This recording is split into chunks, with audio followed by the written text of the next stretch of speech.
نگینہ کی یہ رات بہت مشکل سے گزر رہی تھی۔ نہ جانے کیوں وہ بے چین تھی۔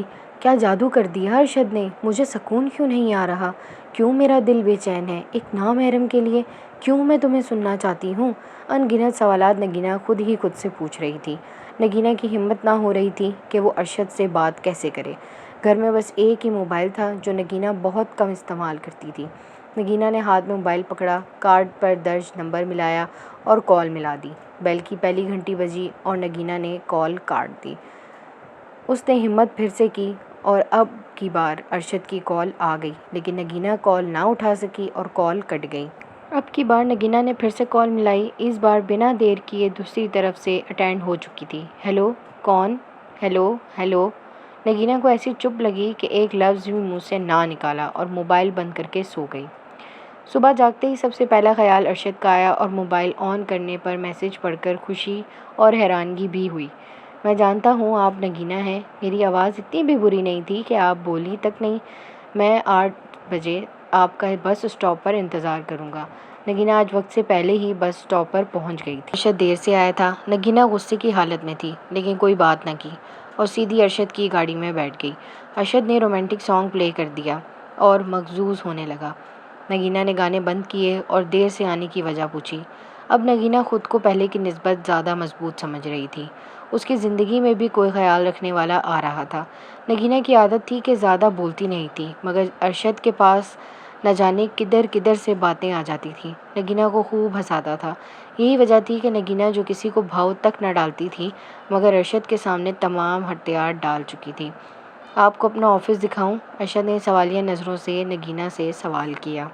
نہیں، کالج سے دیر ہو رہی ہے۔ اور میں کیوں دیکھوں؟ آپ میرے کیا لگتے ہیں؟ اور مجھے آج کالج جلدی پہنچنا تھا تبھی آپ کی گاڑی میں بیٹھ گئی، ورنہ میں ایسی ویسی لڑکی نہیں ہوں۔ ارشد نگینہ کی معصوم باتیں سن کر دل ہی دل میں ہنس رہا تھا اور لبوں پر مسکراہٹ لا رہا تھا۔ آپ مذاق سمجھ رہے ہیں؟ نگینہ نے ارشد کو دیکھتے ہوئے کہا۔ میری کیا مجال کہ آپ کا مذاق بناؤں؟ وہ تو آپ کی معصومانہ باتوں کو غور سے سن رہا تھا۔ اچھا بس کریں، کالج آ گیا ہے، روکیں گاڑی۔ ارشد نے بلا تاخیر گاڑی روکی اور اگلی بار ملنے کا پوچھا تو نگینہ نے کہا، روز ملنا ضروری نہیں، اور ویسے بھی روز آنے جانے سے عزت کم ہو جاتی ہے، ایسا میری امی کہتی ہیں، اور گاڑی سے اتر کر کالج چلی گئی۔ ملاقاتوں کا سلسلہ طویل ہوتا جا رہا تھا۔ اب نگینہ ماڈرن بنتی جا رہی تھی۔ بلیک ٹائٹ جینز اور شرٹ قمیض میں وہ کسی ہیروئن سے کم نہ تھی۔ ارشد اسے مالی سپورٹ کر رہا تھا۔ اب گھر کے حالات بہتر سے بہتر ہو رہے تھے۔ نگینہ کی پڑھائی مکمل ہو چکی تھی اور ارشد کے آفس میں جاب بھی کر رہی تھی۔ اب ارشد جدھر بھی میٹنگ میں جاتا، نگینہ کو بطور اسسٹنٹ ساتھ ضرور رکھتا تھا۔ رات کو لیٹ آنا نگینہ کی روٹین بن گئی تھی۔ نگینہ اپنے والدین سے ارشد کو ملوا چکی تھی۔ ارشد نے بھی نگینہ کے والدین کو تسلی دے کر ان کا اعتماد حاصل کر لیا تھا۔ نگینہ کی قابلیت کی وجہ سے ارشد کو کافی فائدہ بھی ہو رہا تھا۔ ارشد اگر مصروف ہوتا تو نگینہ ہی کلائنٹ کو ڈیل کیا کرتی تھی۔ ارشد اب نگینہ کو اپنی وائف کے روپ میں دیکھنا چاہتا تھا۔ ارشد نگینہ کی ہر وقت تعریفوں کے پل باندھا کرتا تھا۔ نگینہ کے والدین کو اکثر فکر ہو جایا کرتی تھی۔ نگینہ والدین کو بھروسہ مکمل دلا چکی تھی۔ اب روز کا معمول تھا کہ ارشد نگینہ کو ہر اس جگہ پہ لے جاتا جدھر کا اس نے کبھی خواب دیکھا تھا۔ ارشد نے اپنی والدہ سے بھی نگینہ کو ملوا دیا تھا۔ نگینہ خود سے زیادہ اب ارشد پہ بھروسہ کرنے لگی تھی۔ ارشد، اب ہمیں شادی کی بات آگے بڑھا دینی چاہیے۔ نگینہ ارشد سے مخاطب تھی۔ ہاں، مجھے بھی اب ایسا ہی لگتا ہے۔ اچھا، آج ہی اپنی امی سے بات کرتا ہوں۔ دونوں بہت کھلکھلا کر ہنس رہے تھے کہ اچانک ارشد کو ایک کام یاد آ گیا۔ نگینہ، چلو چلتے ہیں۔ بات کرتے ہوئے ارشد نے نگینہ کی بات کو کاٹا۔ نگینہ بھی بنا کوئی سوال کیے اٹھ کھڑی ہوئی۔ ارشد بار بار پیچھے مڑ کر کسی کو تک رہا تھا۔ ارشد نے نگینہ کو گھر پر ڈراپ کرنے کے بعد اپنی پرانی محبت کو سوچنے لگا، کیونکہ وہ اب کسی اور لڑکے کے ساتھ اسی ہوٹل میں آئی ہوئی تھی۔ مرد اگر کسی عورت کو چھوڑ بھی دے تو تب بھی مرد کے دل جلن ضرور ہوتی ہے۔ ارشد کا بھی یہی حال تھا۔ وہ اس لڑکی سے بہت زیادہ محبت کرتا تھا، مگر ارشد کی ایک حرکت نے اس کی پہلی محبت کو دور کر دیا تھا۔ ارشد اسے بھی نگینہ کی طرح ٹریٹ کرتا تھا، شاید نگینہ سے کم کرتا تھا۔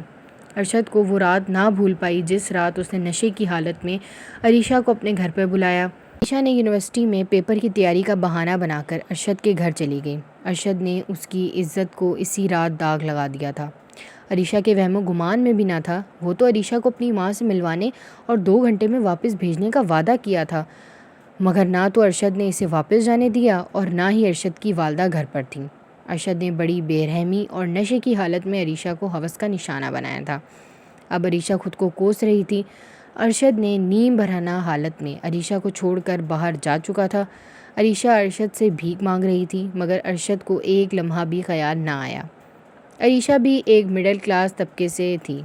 ارشد کا یہ دوسرا روپ تھا، مگر اس کے بارے میں نگینہ کو ایک پل کے لیے بھی شک نہ ہوا کہ ارشد کیسا ہے۔ نگینہ چالاک نہیں تھی اور ارشد کو بھی ایسی ہی لڑکی کی تلاش تھی۔ اب نگینہ کے والدین نے نگینہ کی شادی کی بات چلا دی تھی۔ نگینہ صرف ارشد کی ہونا چاہتی تھی، مگر گھر میں خود بات نہ کر سکتی تھی۔ بیٹا، ہمیں تم سے بہت ضروری بات کرنی ہے۔ نگینہ کے والدین نگینہ سے کئی دن سے بات کرنا چاہتے تھے، مگر وقت نہ ملنے کی وجہ سے وہ بات نہ کر پاتے۔ بیٹا، پیسہ ہی سب کچھ نہیں ہوتا، ہمیں ایسا پیسہ نہیں چاہیے جو ہماری بیٹی کو ہم سے دور کر دے۔ نگینہ گردن جھکائے والد کی بات سن رہی تھی اور باپ کی آنکھوں میں آنسو صاف نظر آ رہے تھے۔ بابا، آپ رو رہے ہیں؟ اس کے والد آواز میں نرمی، اس قدر نرمی اور جذبات شامل تھے کہ نگینہ انہیں گلے لگا کر چپ کرواتے ہوئے خود بھی رو پڑی۔ بابا، آپ کو پتہ ہے آپ کی بیٹی بہت کام کرتی ہے، بہت محنت والی ہے۔ ہاں، ہماری بیٹی دنیا کی سب سے اچھی بیٹی ہے۔ نگینہ کی والدہ نے نگینہ کو گلے لگا لیا۔ اب تینوں لوگ بہت خوش بھی تھے اور اس کے والد نے نگینہ سے شادی کے حوالے سے بھی بات کر دی۔ بابا، بس 6 ماہ مزید مجھے نوکری کرنے دیں، اس کے بعد آپ جیسا کہیں گے میں وہی کروں گی۔ اسی اثناء میں نگینہ کے والد نے اس کا ماتھا چوم لیا اور بے فکر ہو کر سو گئے۔ مگر نگینہ ارشد کے بارے میں ہی سوچ رہی تھی۔ اس کے دل میں کئی طرح کے وہم جنم لے رہے تھے۔ کہیں ارشد شادی سے انکار نہ کر دے۔